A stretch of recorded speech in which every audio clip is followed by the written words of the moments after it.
Convene from closed session, and there is nothing to report. So with that, we will adjourn the special meeting at 6:04 p.m. And at this time, I would like to call to order the Elk Grove City Council regular meeting. Today is Wednesday, August the 13th, 2025. The time is 6:04 p.m. Clerk. Thank you, Mayor. This meeting of the Elk Grove City Council is recorded with closed captioning. The recording will be cablecast on Metro Cable Channel 14, the local government affairs channel on the Comcast and DirecTV Uverse cable systems. The recording will also be video streamed at metro14live.saccounty.gov.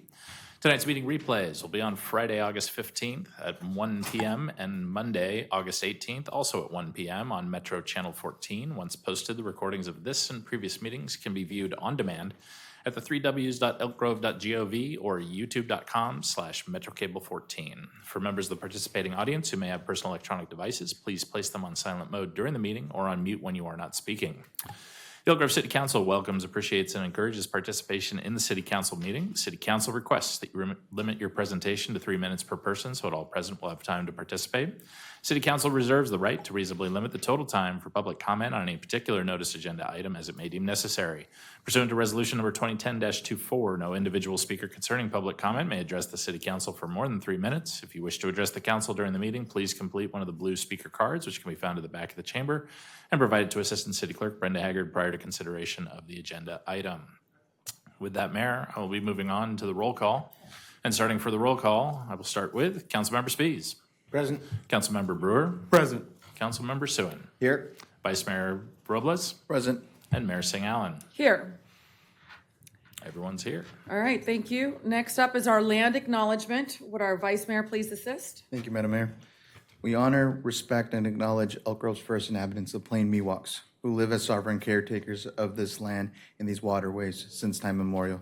We commemorate and advocate for their descendants, the Wilton Rancheria tribe, the only federalized recognized tribe in Sacramento County, who endured because of the bravery, resiliency, and determination of their ancestors, tribal members, and leaders. All right, next up is our Pledge of Allegiance. I'd like to invite Chief Davis to lead us this evening. Hats off, hand over heart. Pledge. I pledge allegiance to the flag of the United States of America and to the republic for which it stands, one nation, under God, indivisible, with liberty and justice for all. At this time, please join us for a brief moment of silence.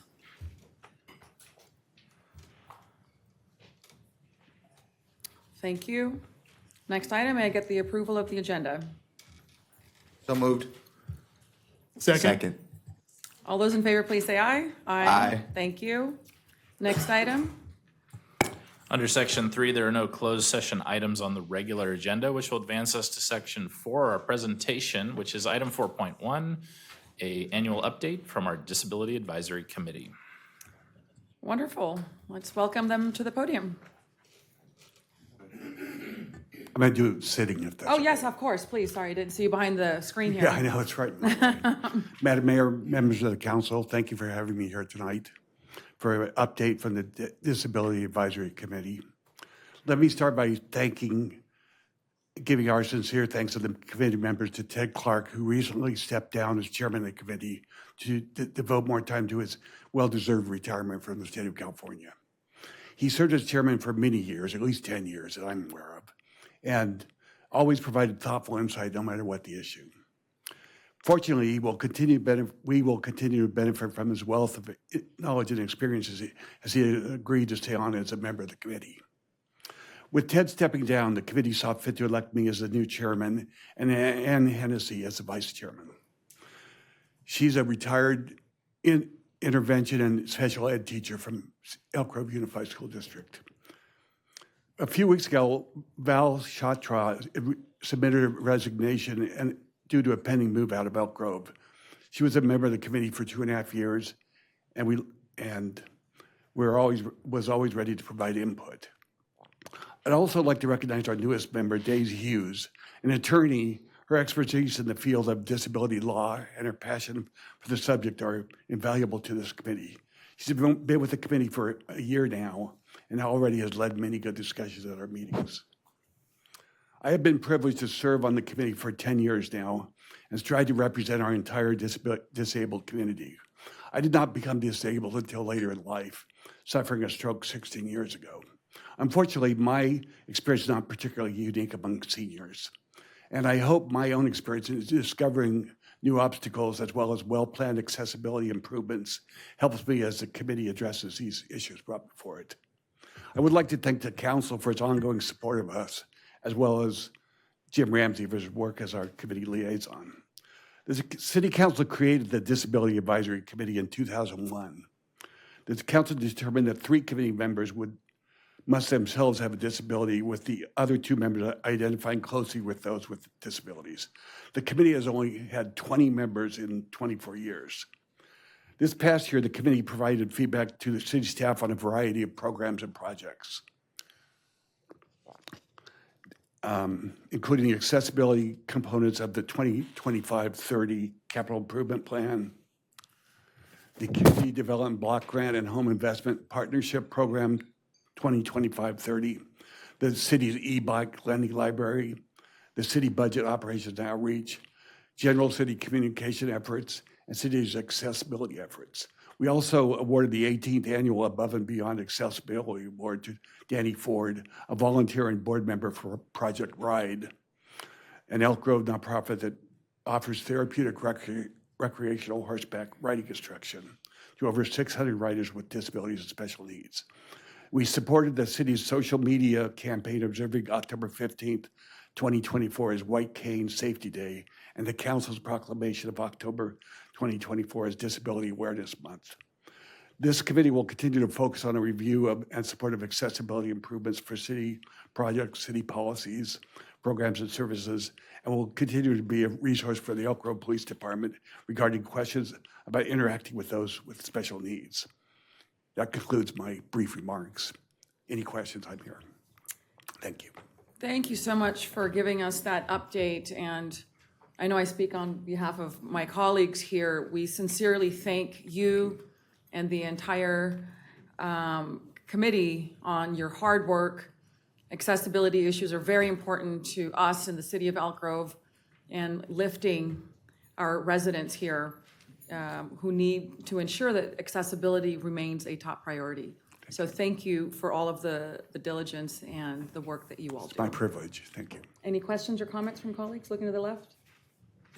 Just to echo your sentiments, Mayor, thank you for giving those who need a voice that voice. Appreciate your service. Thanks. Looking to the right? We good? Oh, I'm sorry. Did you have a comment? Go ahead. Vice Mayor? I think we all just want to say thank you for your years of service, and I think you said 24 out of 20 years, correct?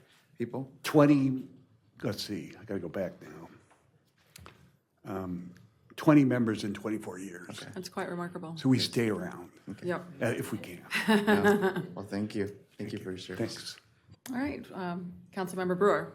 No, I definitely appreciate the presentation tonight, because one of the things that I recall this very committee doing several years ago is identifying places throughout town that need ADA accessibility. And it was alarming to see a lot of sites, both city and Casuma's Community Services District and School District, that were surprisingly without ADA compliance for facilities. And that was very helpful, because we started seeing the city as a whole in all rings of government take to that call and starting to make new facilities and current facilities, retrofitting them to be ADA compliant. And I want to thank you and your leadership and the committee, because when you have that sort of staying power and you're being a partner to the city, that makes the real difference right there. And I know, like yesterday, I did a couple of events.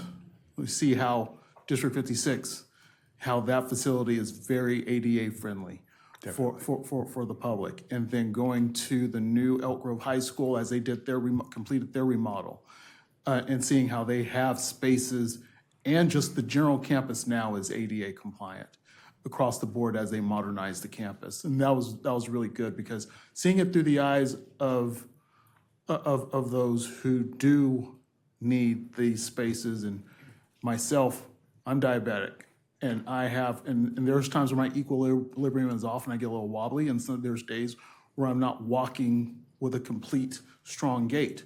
And having that accessibility is really helpful and very mindful.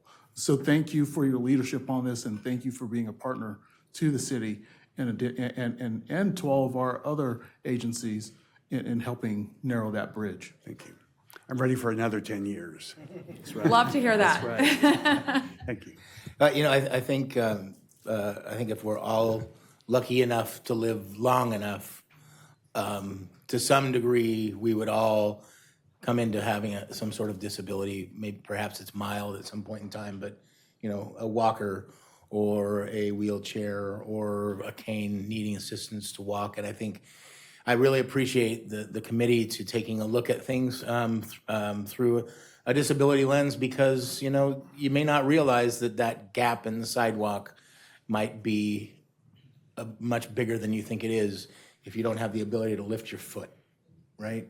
So it's like I said, hopefully we'll all be lucky to live long enough, right, to have that. But I want to thank you again for your work, and I appreciate it very much. Thank you. Thank you, sir. Thanks. All right, we will move on to our next item, which is public comment. Oh, we have several people signed up to speak.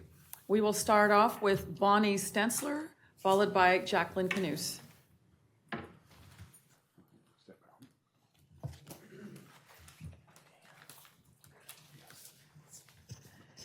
Good evening, Mayor, council members. This will be short but sweet. I was here a couple of weeks ago to invite you all to National Night Out.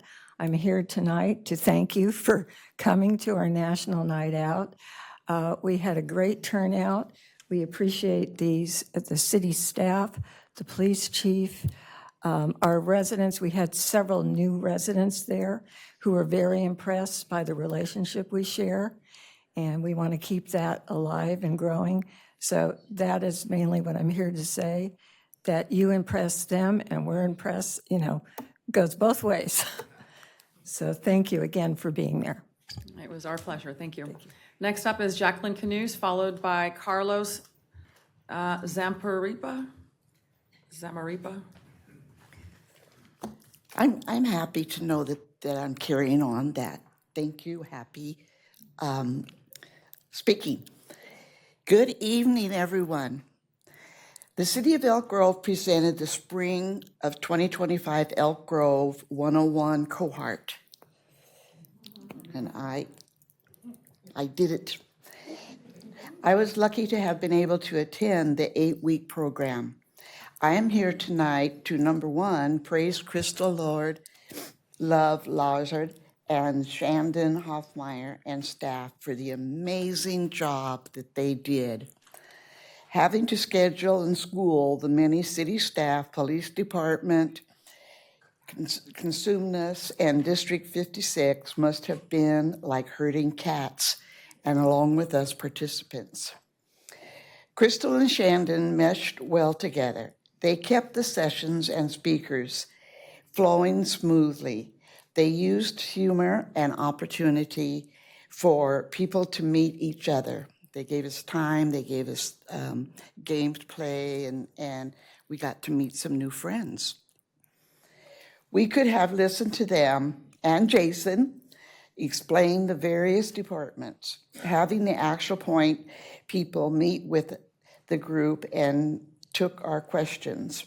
They are knowledgeable and professional.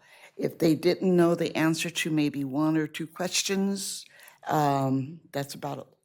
I think that was probably maybe 3 times at the most, but they found out and then got back to us with the answer. Taking a bus tour was educational. Nice, fancy bus. Included were games, interactive projects, and splendid food. The prizes were fun. Jeff knows that the prizes were fun. Number 2 is to thank the city for this opportunity to learn what all the departments accomplish, and it is overwhelming.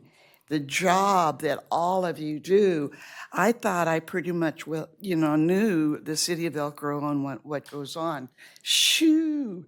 I mean, it's just, unless you go to this course, you just don't know. And hearing directly from those people is really amazing because they can give you their experience. You get to know the personalities. You get to get a crush on people that are coming in with the nice uniforms. And we got to go on a tour to the recycling place. That was amazing. I didn't know you could go there and get stuff. Number 2 is to thank the city for this opportunity to learn what all the departments accomplish, and repeat. I recommend the council attend this course. I have bragged about it to many Elk Grovians. Again, thank you. Thank you, ma'am. And the food was outstanding. Thank you. All right. I know. Carlos Zamarripa, then Carolyn Suarez.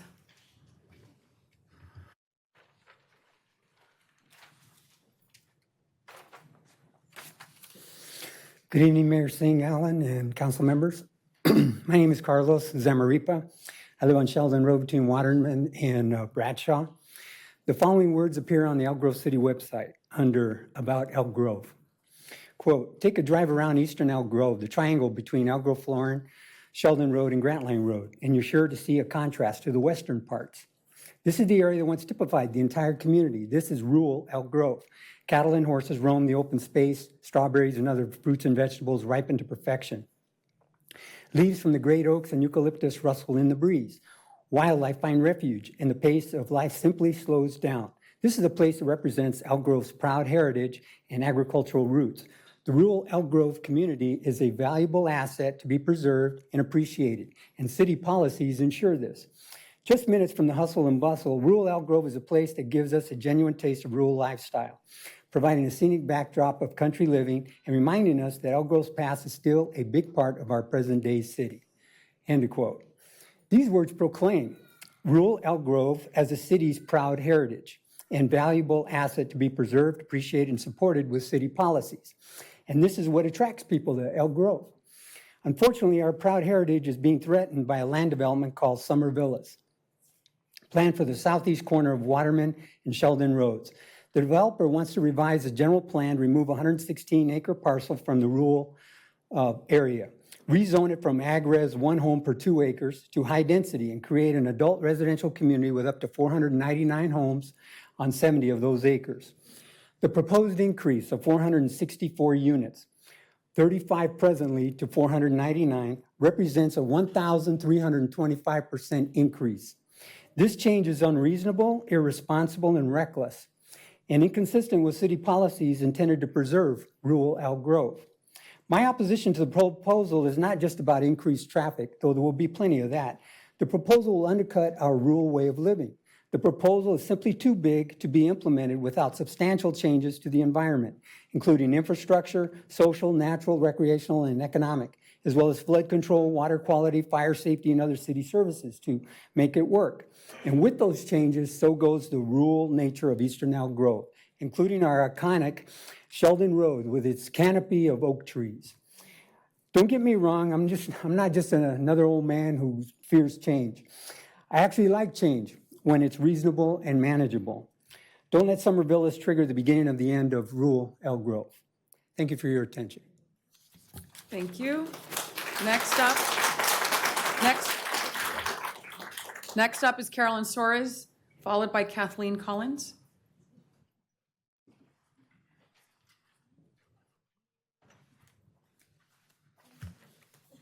Hi there, everyone.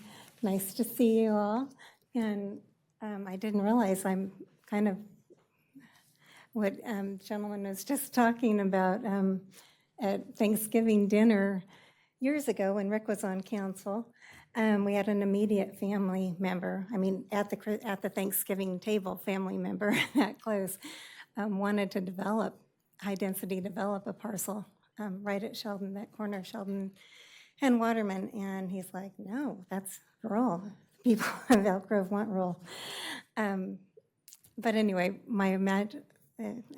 I just brought that up. I sent you all some pictures from the that's why I'm talking. I sent you all some pictures from the Sacramento County Fair, and it was all of the FFA and 4-H members that were competing there, and you couldn't believe the excitement of these kids, the youth of Elk Grove. They were so, I mean, it was contagious. They were so professional and so excited, and just the camaraderie and friendships that they have were just really fun. The pictures I thought they were going to be showing, so I didn't really do faces, so you don't see the smiling faces. It's more the backs with the, it shows their jackets with Bradshaw Christian, Sheldon, Pleasant Grove, Elk Grove High School on there. It was just really fun. And they made it look so easy. You see somebody who's like yay big, leading their livestock around. We could have used them when we had prime rib and sirloin, but anyway. But what I wanted to say too is Elk Grove residents, the high schools here were well represented at the Sacramento County Fair. There wasn't anyone from Sacramento that I saw, the city of Sacramento. They don't have a rural area. I did see Galt and some neighboring towns well represented too, but no one from the city. And that's because Elk Grove has a rural area, like he was saying. And I often hear questions like the development next to us. What do, as the city council and that, what do we want to do with the Elk Grove, with the rural area? It's kind of like something to play with or something. They, developers are wanting to develop it. They want to, like my family member, they want to make a quick buck or slow buck or whatever. Or they want to keep, big lots for big houses to bring more business owners in and that type of thing. But it occurred to me at the fair, has anyone asked the youth of Elk Grove, what does the future, I'm old, what does the future, what do our high school and elementary and junior high students, what do they want? Has anyone asked them? You could have asked hundreds of our youth at the fair, and I know their answer would have been the same. So thank you. Thank you. Next up is Kathleen Collins, followed by Ed Gard, no last name. Good evening. How's everyone this evening? As you know, I'm a longtime property owner here in town, in Old Town. How do you do, Mr. Spies? With a list. 1, thank you very much for whomever decided to contact SMUD, as we already had, for taking and removing the tree at Eva and Gage. That was going to be a fire hazard or an electrical problem. Next, we're very concerned that there is a national search for the new librarian at the Old Town branch. Mr. Brewer, I don't know what progress you're making. We need someone that's highly intelligent, sophisticated, knows how best to utilize personnel, not having master's degrees, downstairs mopping floors, and that's an excuse for why they're not helping patrons. Someone who actually knows what the PDR is, where you can find basic business information, and that the average education since the last census has gone up per household here, I understand. It's at least 1 university degree, often 2, and even more increasingly so, 1 master's degree. It's not research to come in and say, I would like the list of the bestsellers, or I will need information from a prescription. Whomever it is that we have in this new library can really improve the graduation levels of the high schoolers, and hopefully we'll have a library that's like Burlingame, San Mateo, Petaluma, with that kind of internal intelligence, capability, and commitment to positive lifetime learning. Next, I would agree, no on Sheldon and Waterman. Keep our oak trees, please, and low on housing. And I also wanted to speak with you this evening. It disturbs us when we see the city-sponsored, funded, participated, low-income housing that these are being built without covered parking. Often these are those persons' only assets are their automobiles. And in this heat and the weather, there must be some way. If otherwise they wouldn't have 11 companies apply to build one apartment complex. So somewhere in there, it needs to have the protective walls, which are chemicals and temperature, and the covering parking. It will reduce the overall temperature, reduce the energy usage and costs. And I just think that that's something that when standards of Elk Grove, they want to build here, we need to set our standards high. All right, 1, 2, 3, 4, 5. Thank you very much. Have a most pleasant day. Excellent. Thank you. Next up is Edgard, followed by Journey Melton.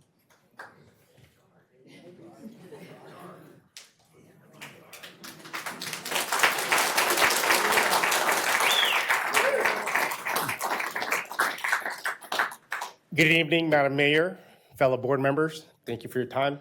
Thank you for the community. My name is Edgard. I am a proud steward of ATU Local 256, as well as a bus driver for Elk Grove Unified School District. I'm here alongside my fellow peers, anywhere from attendants, dispatchers, drivers, mechanics, schedulers, and trainers. Our goal tonight is simple. It's to inform and unite our community, leaders, and the public in support in our fight to a fair contract that we've been battling for 14 months and going. Our members are asking for what is reasonable, doable, and already happening at different districts or in current contracts within the district. Wages, benefits, and contractual language. The public, as well as yourself, know prices have gone up. Rent, groceries, bills, childcare, elderly care, costs all up, all-time high. Yet our paychecks don't reflect that. Neighbor districts have recognized these struggles and stepped it up. ATU continues to fight also contractual language that protects our members, their rights, guarantee of a due process. These safeguards are standards in other districts. LCAP and the district budget report is clear that Elk Grove Unified School District has the resources. The real question is not whether the district can afford to do better, it's whether the district chooses to. So alongside my peers today, I'm asking the city, community leaders to stand with us as we approach our next meeting with the district. We seek for fair pay, benefits, and honest protection in our contract. Too often we hear, this is all we can offer. But the reality is, our neighboring districts prove otherwise. Thank you. Thank you. Order, please. Order. Let's limit the cheers, please. We've got, thank you. Next up, Journey Melton? Yes. Yes, you're up. And then, Crystal McGee Lee. Okay, I'm Journey Melton.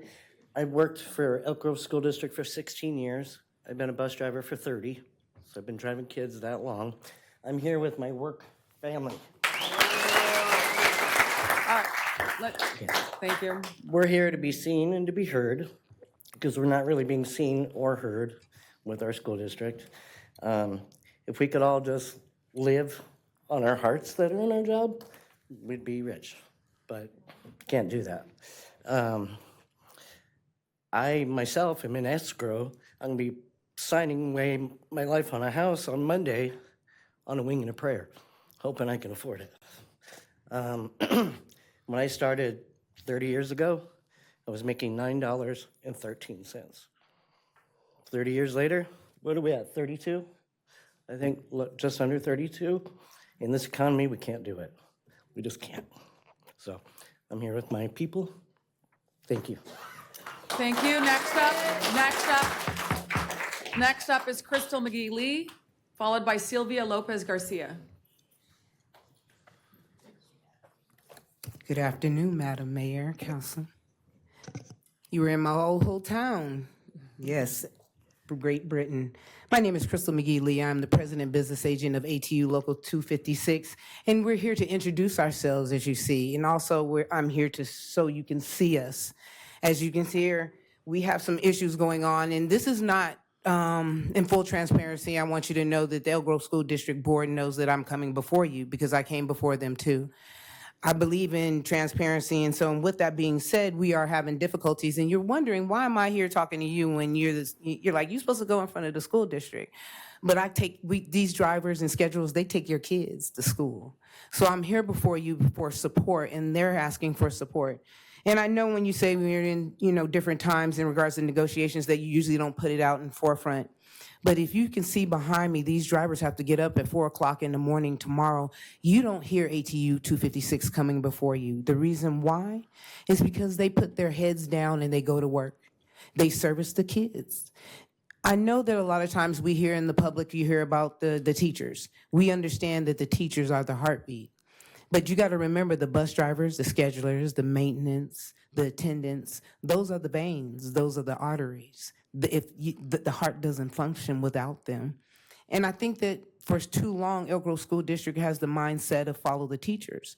Well, the teachers make more money than us, so how can I follow them? So I would love to follow them, and they would love to follow them. But at the same time, we also know that we all work and we all try to do the best that we can do. But we aren't getting paid, or our health insurance. We're not asking for anything outrageous, and that's the problem. You do better when you know better, and if I show you something better, then why can't you do it? Well, that lets me know that you don't want to do it, and as my illustrious steward says, you choose not to. So we chose to come and say, hey, see us, hear us, and maybe you can't do anything, but maybe you can, and whatever you can do, we would appreciate if you do. And with that, I told Elk Grove School District before I came here, these people are people of service. They are not servants. Thank you for your time. Thank you. Order, please. Next up is Sylvia Lopez Garcia, followed by Gerald Austins.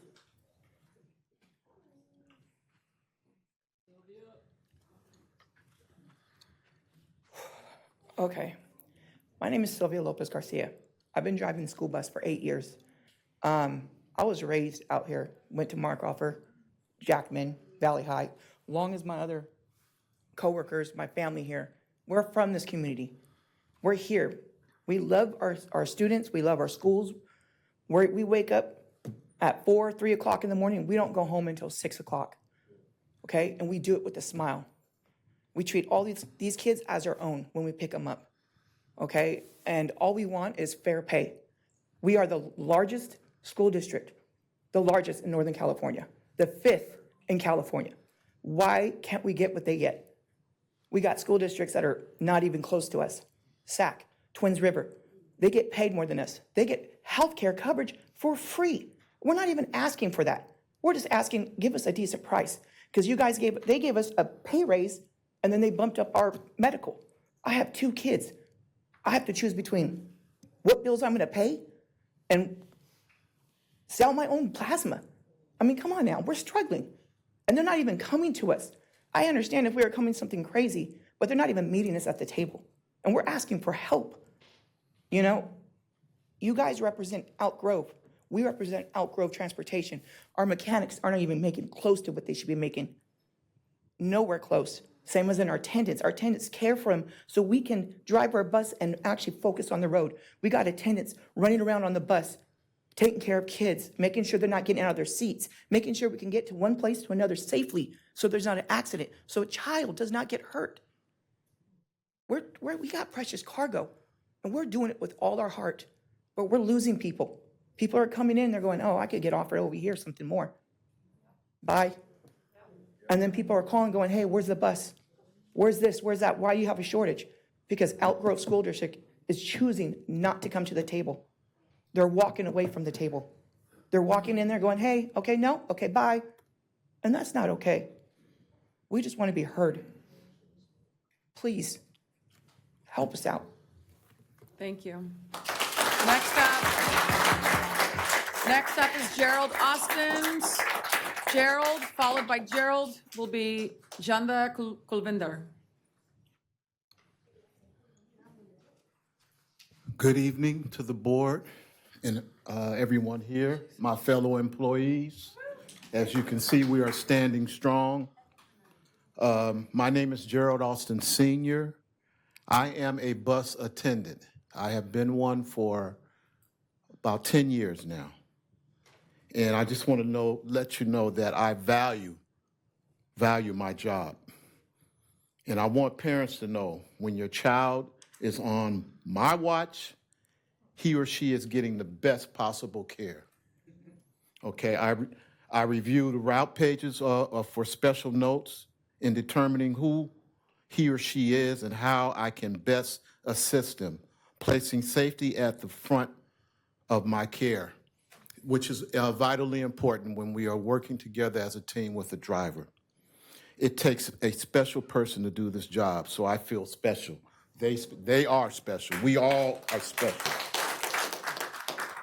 Special because disabilities don't discriminate. It affects all cultures. I come to work every day because the importance of stability is vital for our students. It is my way of giving back to the parents, to the students, to my fellow employees, my community and fellow employees. We live in a time where many folks can't afford to live in the same community they work in, which in turn employees stand a chance of losing quality. Employers stand a chance of losing quality employees. Can you imagine no one wanting to do this job? Quality people at that. With the current growth going on in Elk Grove, more houses means more children, more schools, quality people who care. So I want you to consider not being a parent and you're ready for your child to go to school and there's no one that cares to pick them up. We work as a team and we care about our jobs and what we do. So we feel that we should be compensated the way we care. I have children. You have children. You want them treated in a fairly and treated like you would want them to be treated. That's what we do. That's the specialness of our employees. We work. We care about our children. When they are in our hands, we treat them as if they were our children. So consider it. Just consider it, because it's very important and vital at this time. We are all around the neighborhoods driving in and out of communities. We see the potential growth. We see the growth that is going on right now. So that means later on, you're going to need people Your time's up, with sir. quality. Thank you. Thank you. Next up is Janda Kulvinder, followed by Sukhvinder Singh.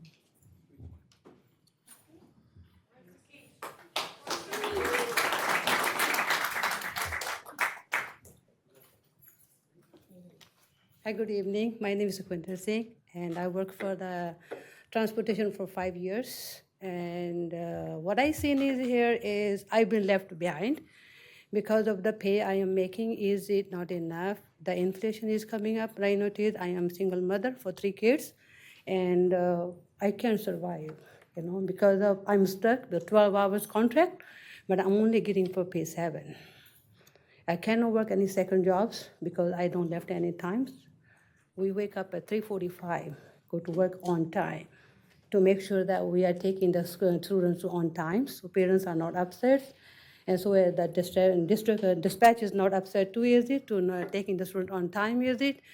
We are left behind with all the board members are, because I never met anybody from the district coming to the transportation so we can be seen. So we are here to help, we need your help. So I know that you have your power and you can help us. So please help us. Thank you.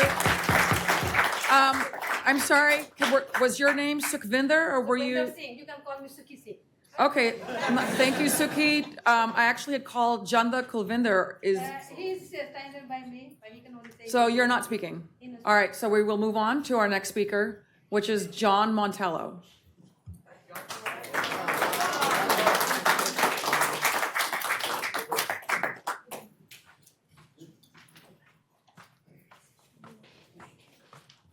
Good evening, Mayor, Council. I'm here, my brothers and sisters, because we are fighting for what it can do to get us to survive. I know as a single father of 2 kids and paying medical insurance and all the other fees that we have to pay, I'm barely surviving. It's a struggle every day. I'm up at 4 o'clock every morning to make sure that these kids are at school for these kids to learn. That's my job. That's what I take responsibility for. I don't know, I'm pretty sure the number is pretty up there, but a lot of these kids rely on the bus to get to school. A lot of these parents rely on the bus to get to school. Without us, half these kids probably wouldn't even be at school. So it's on us every day to make sure that we're there, to make sure that they're getting the proper education. At the same time, we need what's fair for us as well to get this done. We need a raise, or we need lower medical. I'm barely surviving, barely. I do everything I can for my kids. I make sure that they go to school when they need to. I make sure that they get the education that they need in Elk Grove. And I think for as big as this community is, rich as this community is, and us bus drivers, what we get is not fair at all. So we need to get whatever we need to get rolling to make it right for us. We have trainers that are getting trained and leaving the district to go to Sacramento Unified, to go to Twin Rivers, to get that free medical, to get that pay that we're getting. They start out at what our top pay is at Sacramento Unified. It's enticing to leave, but I love it here. I love my job. I love these kids. I've been here 5 years, and I have an attachment with these kids. So I want my brothers and my sisters to get what's done and what's right for us. Thank you. Thank you. Next up is Juanita Moreno, followed by Martha Perez. Juanita?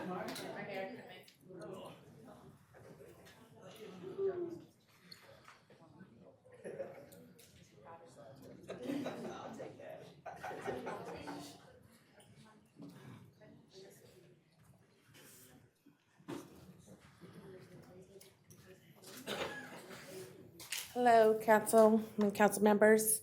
I've been a driver for 24 years, been at the district going on 18. I think that our neighboring school bus drivers are making more than us. I think it's unfair for us. We don't get no retro for our medical. We have to go to Kaiser or whatever medical we have to go and fill out a 5% or 10% discount so we can get through and get our kids in there or us. Me, I hurt myself. I'm on IA. It's hard for me to get around without paying those fees. But because of SIA, I'm covered until my sick leave is run out.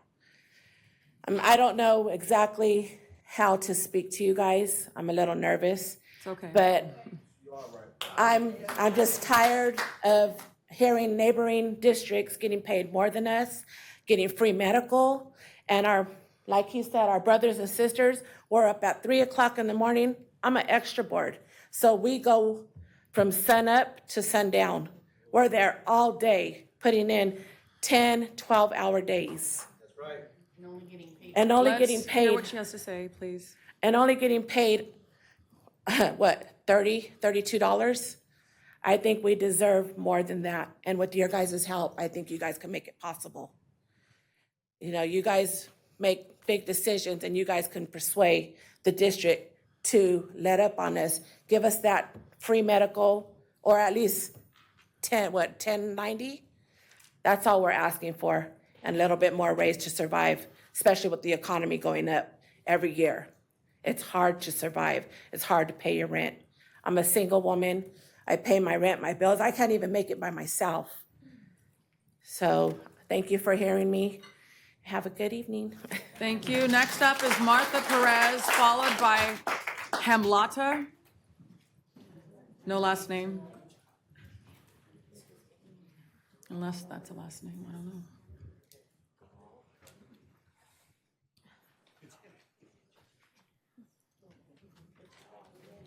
Hello. I'm always a little nervous too. Good evening, everybody. My name is Martha Perez, and this is my son, Kane. We're asking for your help so you guys can all help persuade our district. I should be at home right now. Tomorrow's the first day of school. I should be at home with him, getting ready for school, but I'm not. Instead, I'm over here fighting for fairness, because it's not fair. It's not fair that we're not getting what we deserve. We're not asking for much. So please, please, please help us. Thank you. Thank you. Next, our final speaker is Hamlata.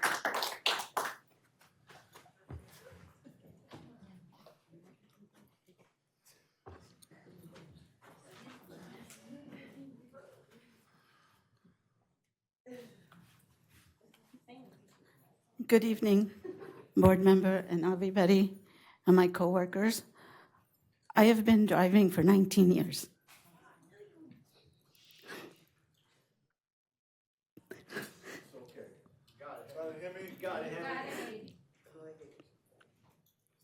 I love what I do.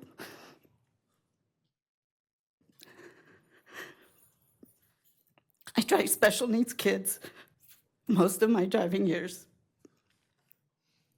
And they need consistency for us to be there every day for them.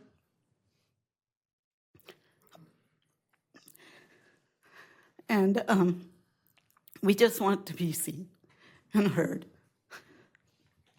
But it's hard to stay where we love it because we can't afford the medical. So that's all I have to say. Thank you. Thank you. I'm going to go ahead and close the public comment opportunity. And I will say this, I don't typically make a comment after public comments because it's a 3-minute sort of a free-for-all. But I feel like in this instance, it's important given the number of speakers on the same subject matter. I see you. I've heard compelling stories, but the city of Elk Grove and us have zero authority in your negotiations with Elk Grove Unified School District. Just as we don't want them interfering with the business that we conduct in our city, we have mutual respect to sort of stay in our lanes. So I encourage you to continue. As frustrating as it may be, I speak as a former school board member, I understand. Please show up at their school board meetings, call the board, and stay engaged, as I'm sure you already have. But please be reminded, we cannot assist in your negotiations, but I wish you all the best of luck. Thank you. Okay? So I'll give maybe a couple of minutes, unless you all want to indulge and stay for the rest of the meeting, you're more than welcome. But we're going to go ahead and move on to the rest of the business for this evening, which is our next item, which is our city manager's report. But let's just give 1 minute so that we're not overpowered by any noise.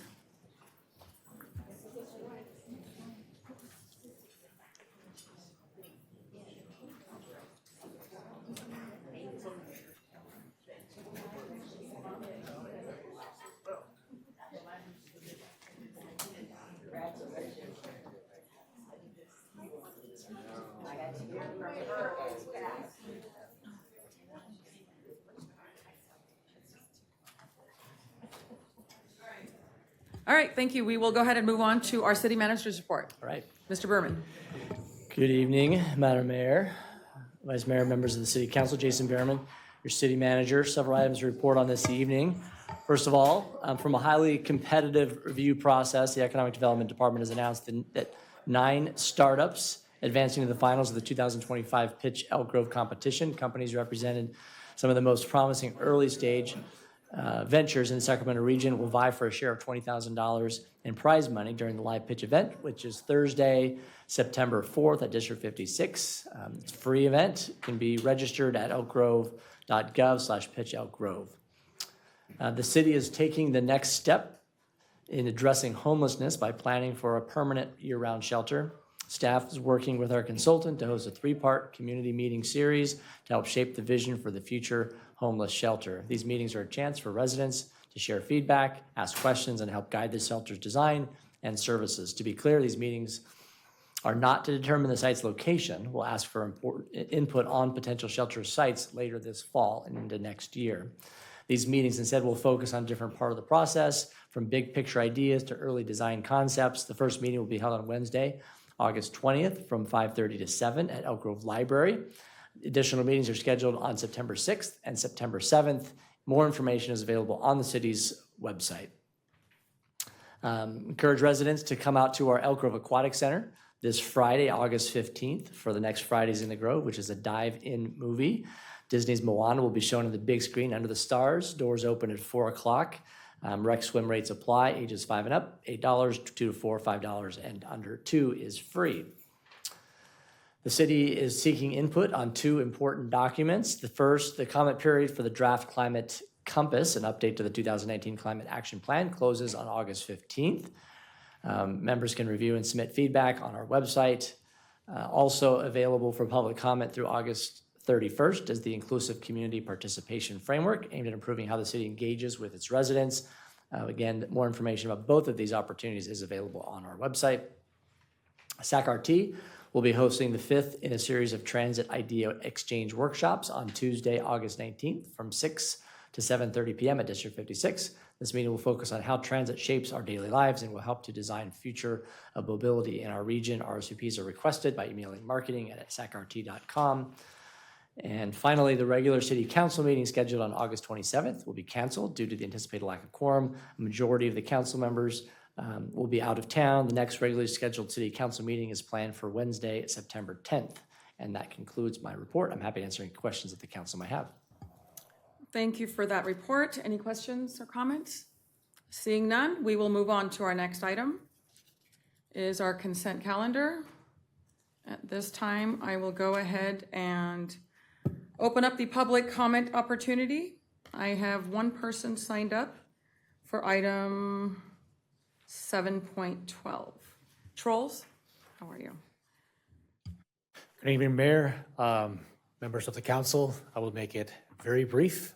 Charles Adrian, the Executive Vice President for the Greater Sacramento Economic Council. We are part of this evening's consent calendar, and I'm just here to share our appreciation for the partnership and for the city of Elk Grove being not just a participant, really a leader in the regional coalition that we have around economic development at GSEC.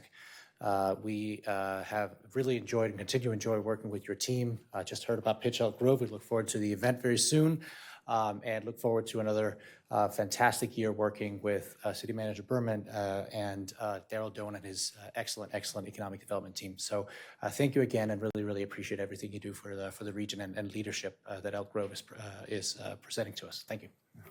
Thank you. Thanks for being here, Charles. There is no other speaker for consent, so I'll go ahead and close the public comment opportunity and look for a motion to approve. So moved. Second. All those in favor, please say aye. Aye. All righty. And we are on to our next item, which is to receive an update on city council priority projects, item 9.1.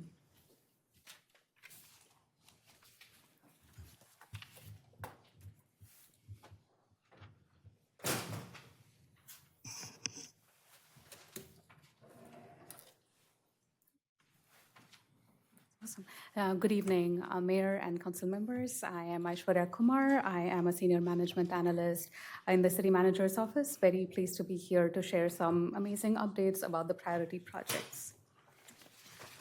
So some background to start us off. The City Council conducted its biennial retreat in February 2025, where it reviewed and updated its goals for the following 2 years and identified strategic initiatives to address them.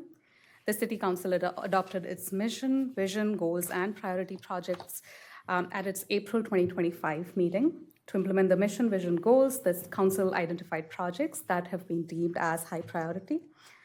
So we will jump into the next slide. The city mission and vision statements have been included here. The mission is to provide exceptional services that enhance the quality of life for our residents and promote a thriving economy in an efficient and cost-effective manner.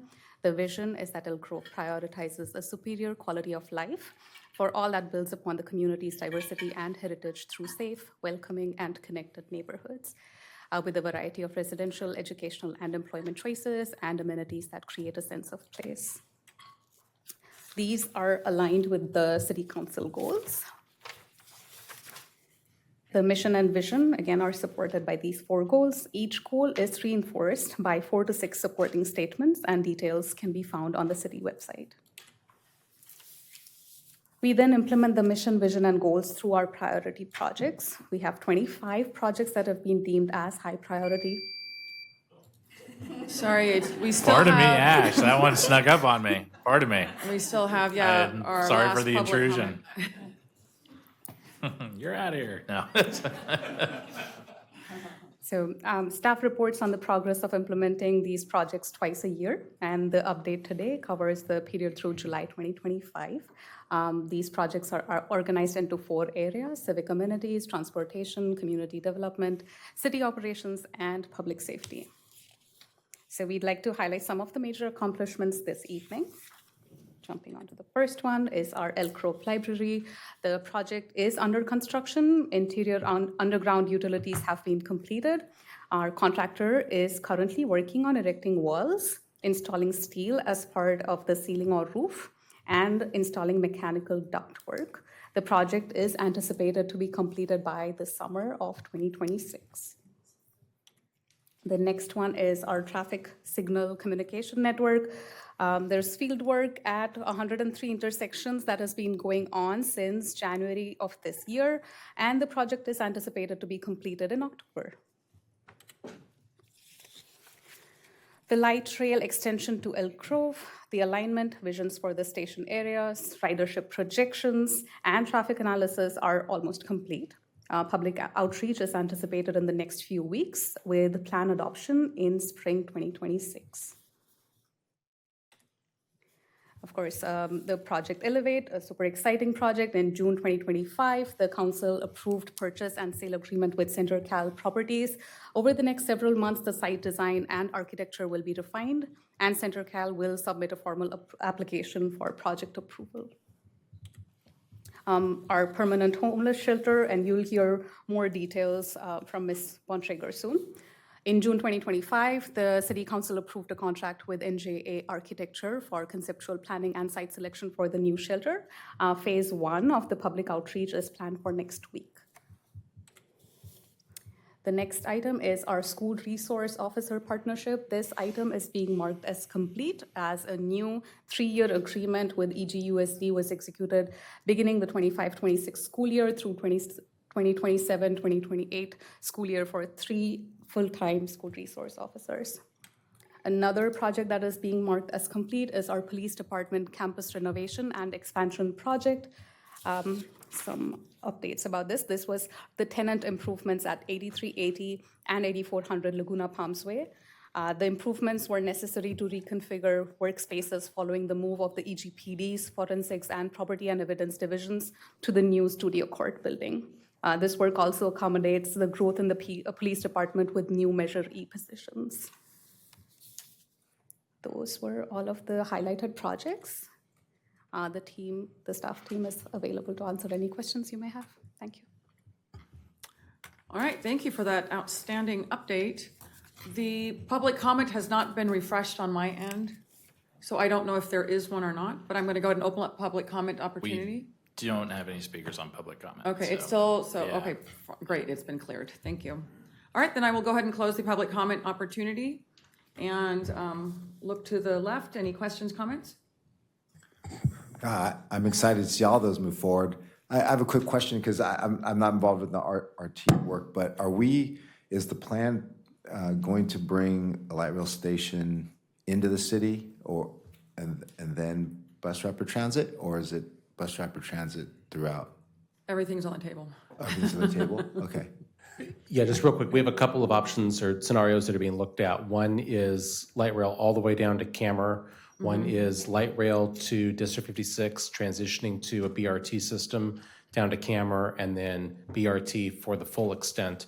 There's also a couple of different versions of that alignment in terms of, is it in road running? Is it on side of the road? Is it in the median of the road? So we're looking at it a couple different ways to identify what the right combination is that will include ridership forecast and some financial considerations. And I understand you correctly, you have light rail going at least to District 56. Is that what I heard? There are two options that have light rail going to D56. There is one option that looks at BRT for the totality of the system. Oh, okay. Okay, but nothing with the light rail at Sheldon and Bruce, or Bighorn and Bruceville. So we haven't gotten to a phasing analysis yet, and so either option that includes light rail to either D56 or to Camer would allow for potential phasing to at least the Sheldon Bruceville station. Okay. Okay. Thank you. And SAC-R2 is having, they're doing similar studies, and then there's also even, from SACOG as well, providing input to both. Yeah. On these kinds of things. Yeah, we just haven't heard about those scenarios. I'm just concerned that it's very difficult to change modes. And so when you're in the city, I think it's important to have the light rail extension in, just because it's very difficult to get to CRC station or Meadowview station, even with BRT, because the traffic is always bad on those roads. So Yeah, I look forward to those studies as well. Yeah. Particularly capacity. yeah, thank you. Yep. Looking to the right. Any questions, comments? All right. Thank you. We will move on to our next item. And that is 9.2.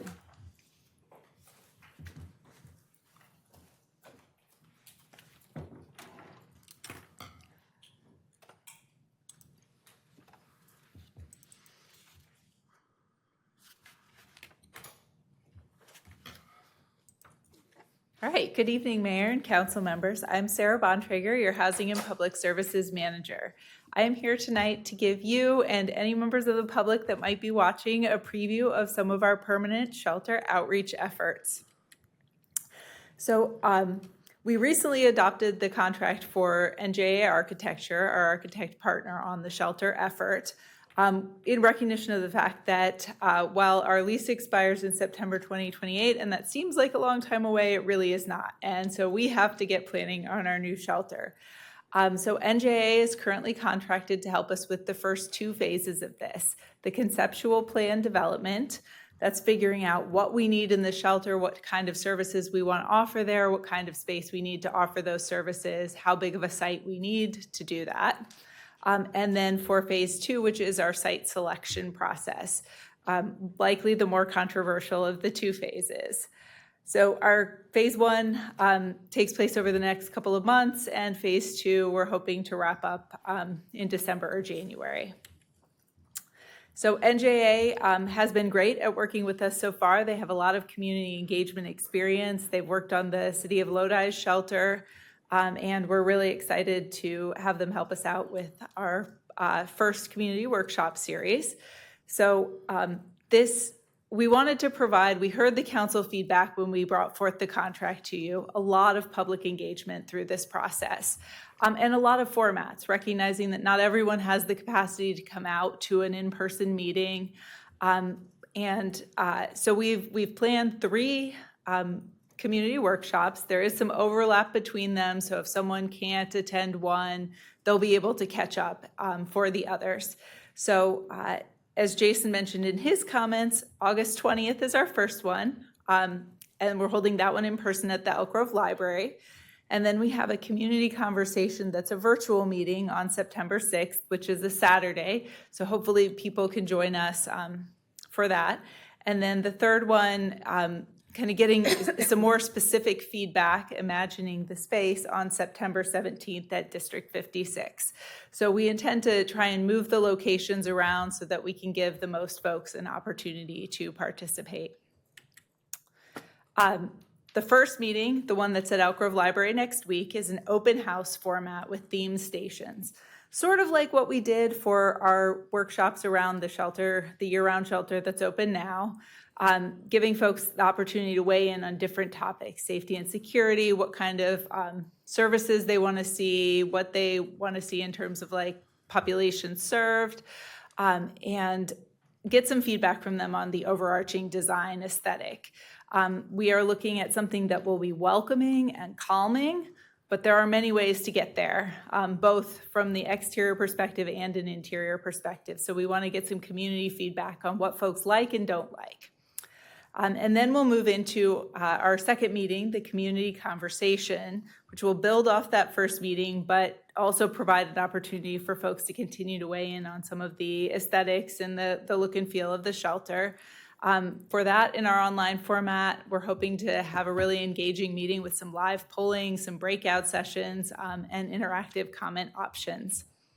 And then we'll take that feedback and roll into the third meeting where we'll have a little bit more defined set of spaces and get folks feedback on the conceptual plan, so a diagram of how the building might be laid out, what spaces will be included there, and what we call mood boards, some examples of ways that the design aesthetic could look to kind of do that final check, are we headed in the right direction there? You can see on the slides here, there are some examples that we'll be using at this first meeting of things that we're hoping to get people to put green and red dots on to indicate what they like or don't like about various photos so that we can use that to guide the design. So we know that not everyone will be able to join us for those meetings. And so we wanted to provide some opportunity for folks who can't to still provide their feedback. So we have a community survey that's open through September 20th. And then we also know that, you know, our community is one aspect of collecting feedback on the shelter, but we also have stakeholders. And so NJA has been working with some of our shelter providers in the region, both the one that we currently use, the Gathering Inn, and 9 others that run shelters in our area to get their feedback on what makes a good shelter. What do they like about the shelters they have? What do they not like about the shelters that they have that we could address in a effective way in ours? So they've completed 9. They have 1 scheduled for next week. And then we want to get meaningful experience from the people who will actually use the shelter.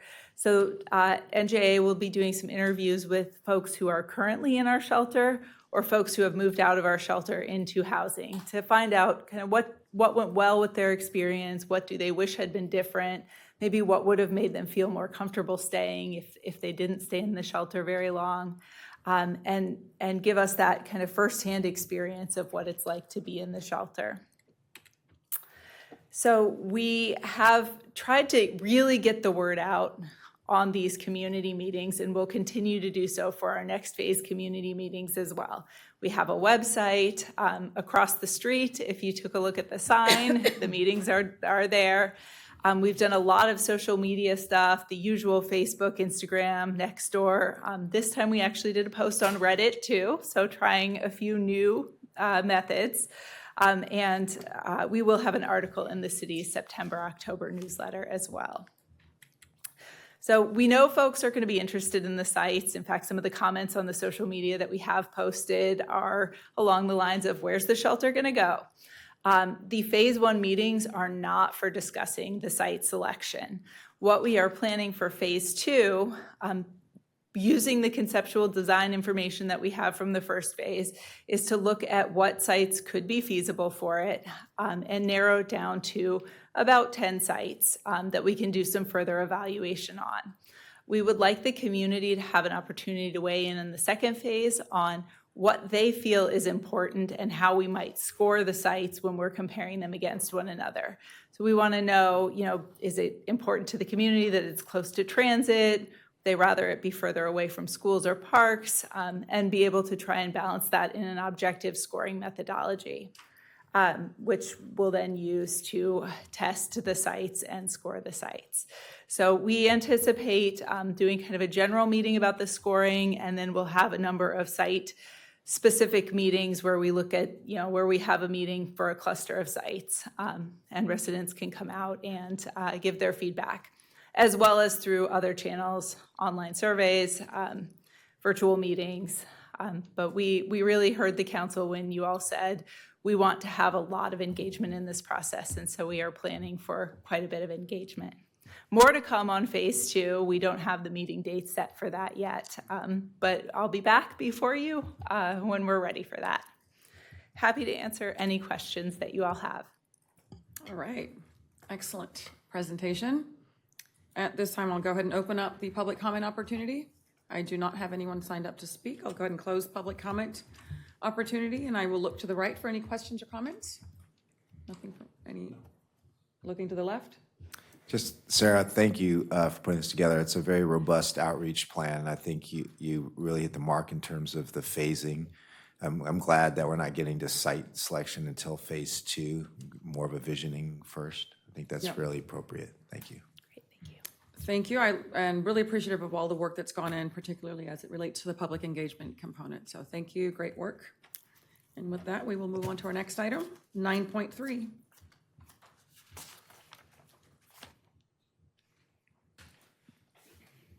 Consider resolutions declaring intention to add territory to future annexation areas of Community Facilities District number 2003-2, Police Services, and add territory to future annexation area of Community Facilities District number 2006-1, Maintenance Services. Welcome. Good evening, Madam Mayor, Vice Mayor, and council members. I'm Cindy Tiffany, and I'm the Finance and Budget Analyst, and I'm here to present on modernization of future annexation areas specific to CFD 2003-2 for Police Services and CFD 2006-1 for Maintenance Services. Also here tonight with us is our consultant, Dave Fama from Jones Hall, who helped us with this process. Little bit of background, you've seen me here before for annexations, but I'm here specific to talk about the two community facilities districts. The first was the Police Services District, which was established in November of 2003 after a fiscal study. This covers additional costs of police services due to new residential development.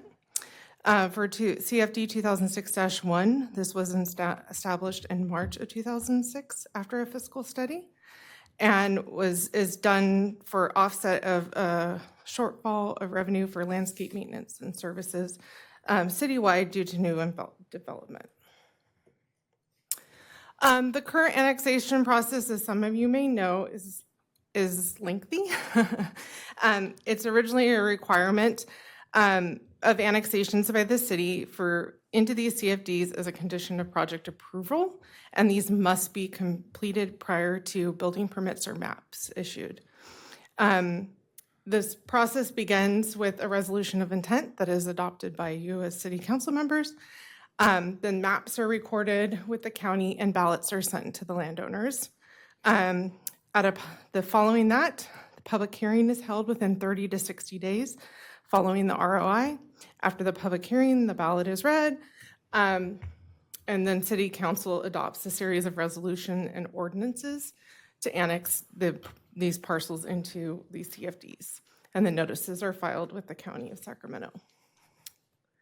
With this modernization of the CFD process, what we're recommending is that we set additional territory for future annexation, and what this is doing is defining a future annexation area, which allows the parcels to be annexed in through what is called unanimous approval. Unanimous approval constitutes a ballot and waives a public hearing for the landowner.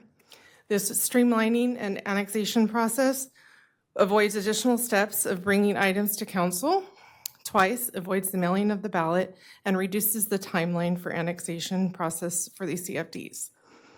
This defining of these annexation areas is not creating a new annexation area, it is only modernizing the process we're currently following. Currently, when we come to you for an ROI, that is our map, and so those are our annexation areas. This is reducing that by setting a boundary.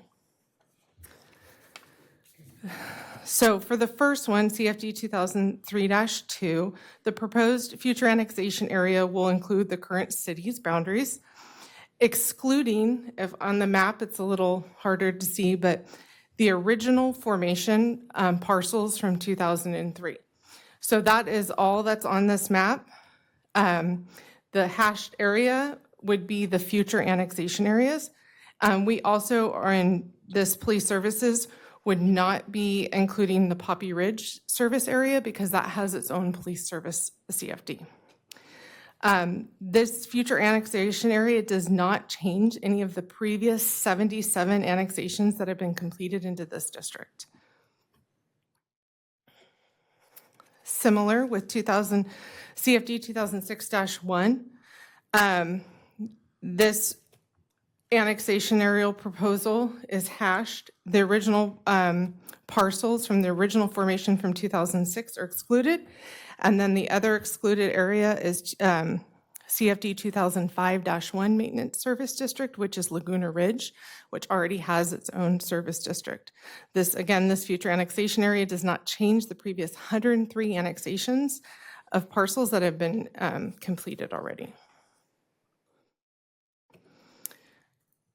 If the ROIs are adopted this evening, the public hearing would be scheduled for September 24th, 2005. I will say this, other cities that have recently done this are Rockland, Patterson, and City of Stockton. I'm here with our consultant. If you guys have any questions, that concludes. All right, thank you for your presentation. At this time, I will go ahead and open up public comment. No one has signed up to speak. I'll go ahead and close the public comment opportunity. Open it up to any questions or comments. This time I'll start to the left. Any questions, comments? To the right, seeing none on the left. Any questions or comments on the right? All right, well, I have no questions, so I look for motions 1 through 2. Second. All those in favor, please say aye. Aye. Thank you. Let's see, next item, 10. Comments, future agenda items and reports. Councilmember Spies, anything to report? With my report? Councilmember Brewer? Nothing to report. Councilmember Suen? We just had our SAC sewer meeting today. Nothing to, Vice Mayor and I, nothing to report. Vice Mayor Robles? Nothing to report. We had SAC RT, STA tomorrow. And with that, we will go ahead and adjourn at 7:20 p.m. Thank you, everyone. Have a good evening.